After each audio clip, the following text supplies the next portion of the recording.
কিভাবে খেলে দেখাও। কে শিখাইছে? মিস শিখাইছে ফক গেমস। আবার খেলো। হয়ে গেল। গরু খেলাও শিখাইছে। হ্যাঁ, তারপর গরু কি করে? ওইভাবে খাবে ঘাস।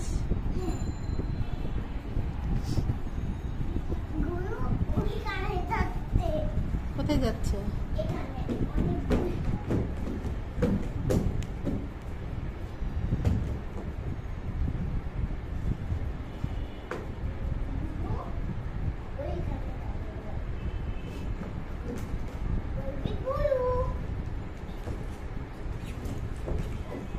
এটা কি খেলা? সাপ খেলা নাকি?